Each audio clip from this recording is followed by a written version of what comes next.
Hello everyone, let us start with second lecture of control system. So as far we have seen what is system. So I'm just revisiting my idea about system. What is system? Okay, so system is basically an entity, or it's a mapping between our input ut, okay, u, and output y. So and this is system. So basically system is what? Our entity which will give us relationship between input and output. So my first problem is, suppose I am provided with input ut and yt, and I have to find a relationship between these input and output, that is called mapping. So such problems are called problem of synthesis. Okay, so suppose let me take an example of room. I'm having a room. Okay, room is my system.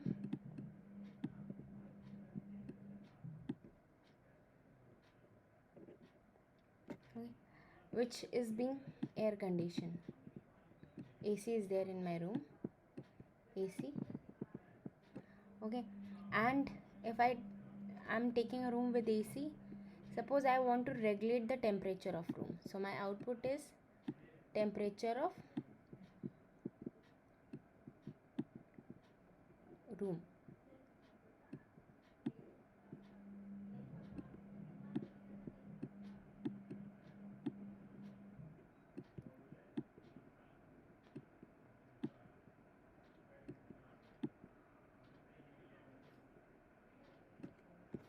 Temperature of room, and the temperature of room is output of the system, and input to the system is amount of air, cold air, that is blown to the room.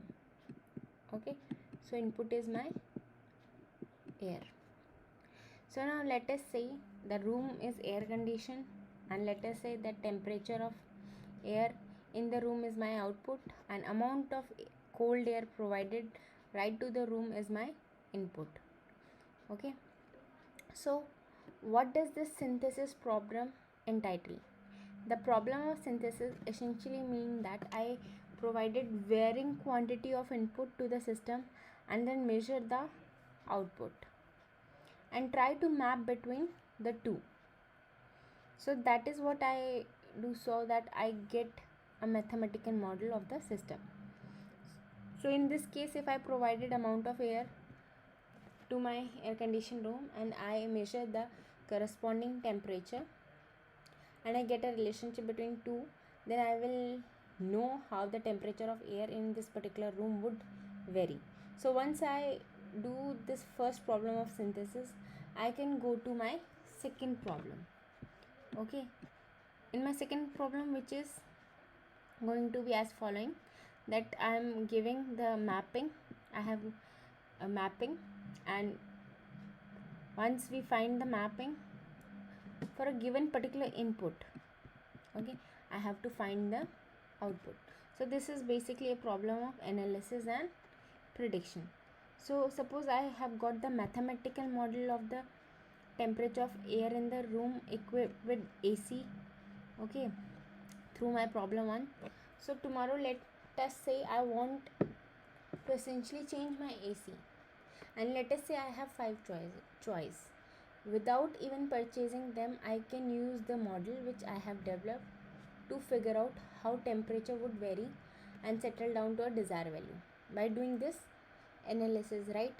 Once I have the mathematical model of this particular process of air condition, so the advantage is that I can predict the temperature of variation without even buying any air conditioner or installing it or testing it. So that is, I can make a well informed choice as far as which AC to buy.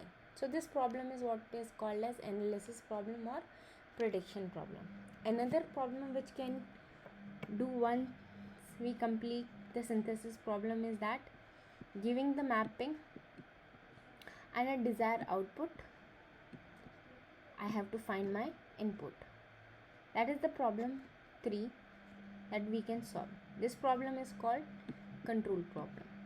So what do I mean by this? Suppose let us say I come into room with an air condition and I essentially want to regulate the temperature of my room. So I set up the temperature of air at 25 degrees Celsius.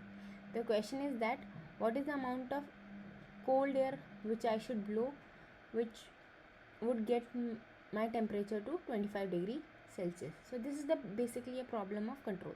So I know that what is the mapping of dynamic system is, and I want the desired output. So what is my input which I have to provide? So in a certain case it is the inverse problem of my problem 2.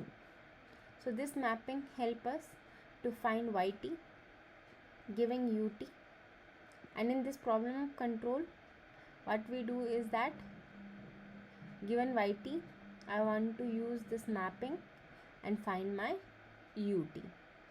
So let me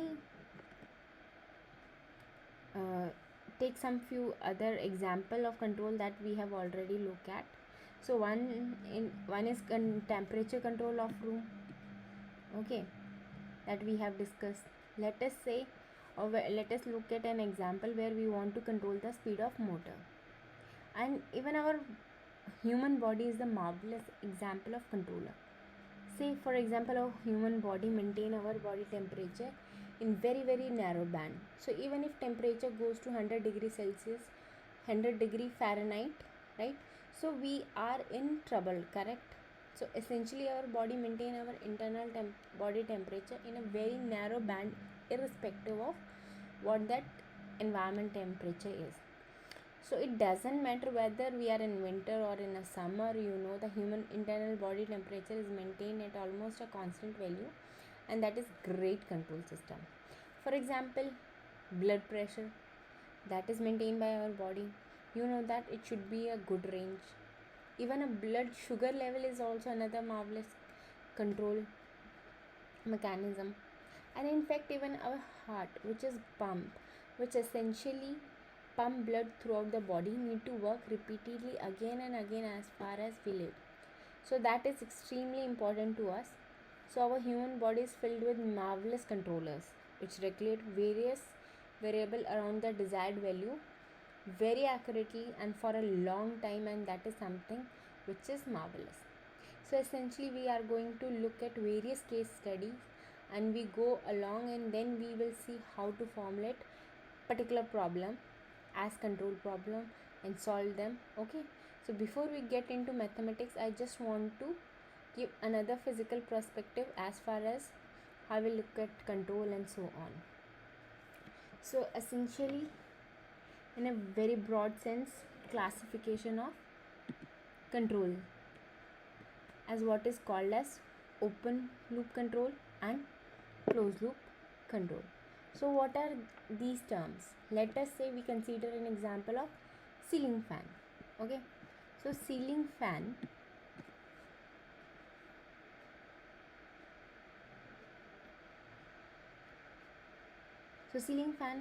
I have a ceiling fan, I have a regulator, and I have a switch, right? I can come switch on the fan and I can vary the speed setting maybe in discrete quantity by using fan speed regulator, and then that is about it, right? So I just get some output which is fan RPM. So that is open loop control in the sense that it can't account of any disturbances which come during the operation of the fan. For example, if there is voltage fluctuation, then the output of fan or the speed of rotation of fan is going to slow down and go up depending on whether the voltage is falling down or going up. So then the question is that I lose certain performance, right? So but the question we need to ask ourselves is that is it important for ceiling fan? So typically ceiling fans are open loop control system where the speed settings are calibrated in factory and regulator essentially adjust the fan speed in discrete value. Okay, so regulator will adjust the fan speed in discrete value and they are calibrated in factories. So essentially in the presence of disturbances, obviously the system response get affected. So that is the characteristics of open loop system. So what are the various characteristics of open loop system? there is no feedback. We will look into shortly what is feedback. So essentially it is called open loop system can't tolerate disturbances, okay, and it is not robust to disturbances. But on flip side, it is low in cost and complexity is also low for these kind of system. On the other hand, if I want a fan whose RPM need to be maintained at a baseline value, suppose 100 RPM, okay, and I can't afford a huge variation in RPM, right? So some industry problem or application, what would I do? So what I will do is that I would measure the actual RPM using speed sensor, and then I would take actual RPM at each and every instant of time and compare it to the desired one, that is 100 RPM. Then I will take the difference and quantify the difference between what is desired and what is actually obtained, and take this error and pass it to our controller, and the controller will adjust the electrical input to the fan. Then what happen? So such kind of system in which we are taking output and comparing it with our desired output, that error is fed to the controller, are called closed loop system. Okay, and in this system this feedback is there. Okay, feedback is nothing, your output, so we will see it. So what is feedback? Feedback is process of measuring the quantity which we need to regulate. Like in case of fan, we want to regulate it to 100 rpm, so 100 rpm is my feedback. So that particular variable, okay, to measure that variable value is the feedback that we need to regulate or control. So that is corrective action can be taken on. So this process is called feedback. So consequently, closed loop is more tolerant or robust to uncertainty or disturbances. Okay, so but anyway, let me group them under uncertainty.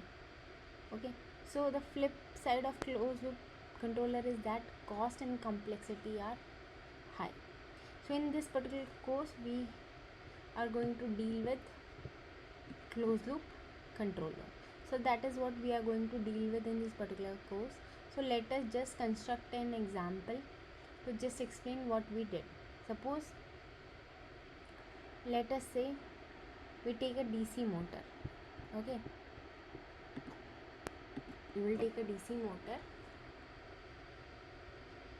and DC motor is our system or plant. Okay, and in this DC motor, let us say I provide a voltage of VT, and my output is the speed. The speed is my output. Suppose let us say I want a desired output or desired RPM of rotation for my motor, and this is what we call as reference input. Okay, what we do then in the following: suppose if I measure the actual output, and then what I do, I will go and compare it with my desired output, and then I will take the difference, what I desired and what I measure, which is called as error. Okay, and then let us say we pass this error to a controller, and then controller will calculate what should be my input, that to be provided to DC motor. Okay, so when controller calculate the input that should be provided to the system, the adjective controller is added to in terms of input. So the input of the system becomes what is called as controlled input. So now this input is controlled input, and so this is my feedback. So this is the typical layout of closed loop system with negative feedback. So This is essentially closed loop control system with negative feedback. Why it is negative feedback? Because the summing function, this is my summing function, you can see over here, it is subtracting feedback signal from the desired input. So that is why it is called negative feedback. So we are taking difference between reference input and actual output and calculating the error. So this is my closed loop system with negative feedback. So we can say that this is what we are going to essentially do in this particular course. So some more terms that I want to introduce here is that, like, the process essentially taking this input output measurement and feeding it back, what is called as feedback. So this is my feedback path. Typically we are having a mapping and feedback path. We will say some sensor or dynamically coming into play. So let us say I use a sensor for measuring speed, and a sensor may have some its own dynamics. So I may need to use a filter to filter out that noise. Okay, then a mapping come in feedback path, and that is the sensor. Okay, so if mapping come into feedback path, we call it as non-unity feedback. So when this mapping in the feedback path is 1, we call it as unity feedback, and if it is having some value, then it is non-unity feedback. So we see how this affect our analysis later on, right? And many times when the controller calculate and provide a control signal to system, it is typically realized by what is called as actuator. Say for example, let us see, that I have to essentially move or have designed a motion control system that essentially display a workpiece along one axis, right? Let us say simple translation of workpiece in machinery system. So let us say I want to regulate a position of workpiece. I give a voltage signal to it and electrical motor drive system, which essentially provide the translation motion to the workpiece, right? So suppose if controller calculate that one at this point of time provided 5 voltage of input right to the electrical motor, or if it is calculated and tell me that, look, like 10 Newton force to the workpiece in order to essentially move to some existence. So the controller may say that provide 10 Newton that instant of time, but then there may be small, or what can say, response time before 10 Newton is actually realized in practical through the electrical motor or drive system. So that is, if that is important, then we need to figure out what is called actuator dynamics and designing process. Okay, so sometime we have disturbances coming into the system.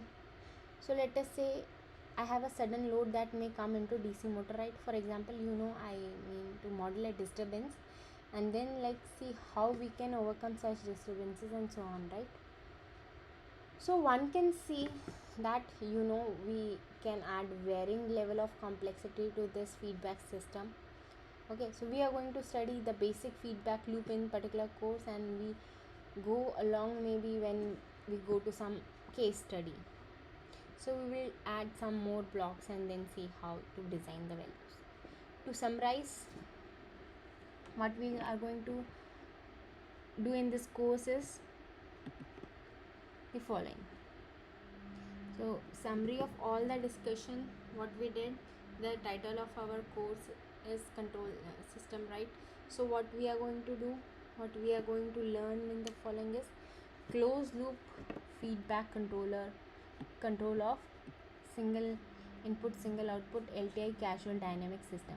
So that is what we are going to do in this particular course. So this is the class of system that we are going to do: single input single output LTI dynamic system. And we are going to do what is called closed loop feedback, right, in this class of system, and it is so termed as class of system. And the mathematical model that are typically used to characterize this class of system usually take the form of linear ordinary differential equation with some constant coefficient. So for characterizing these system we use ODEs with constant coefficient for designing mathematical model. Okay, characteristics of these systems are mathematical model that we are going to study in this particular course, how to model it. Another important aspect is that the kind of mathematical model we are going to essentially look are what are called as spatially homogeneous continuous time dynamic deterministic mathematical model. So that means we do not consider variation of variable with space, so we will only consider temporal variations of variables. So for example, let us say I want to analyze the variation of temperature of AC in this room, right? So obviously the temperature of air in this room can be different depending upon the point where I am measuring and also the time at which I measure, right? So but then what we do is that we lump all the points in this room, that is temperature of all point in this room, into a single entity which essentially can represent it as function of time. So in a certain case what we are going to do is we are lumping the effect as far as spatial variation is concerned, and we are going to assume that the entire room can be characterized by a single temperature which is only a function of time. Okay, so then we are going to have a continuous time dynamic deterministic mathematical model, that is the class of model we are going to use, right? So essentially in certain case continuous time means that we treat time as continuous variable. So for us it just means that we are going to get ODs, right? And ordinary differential equation. Dynamic means we are going to have derivative in the equation. So this is what we are going to deal in this subject.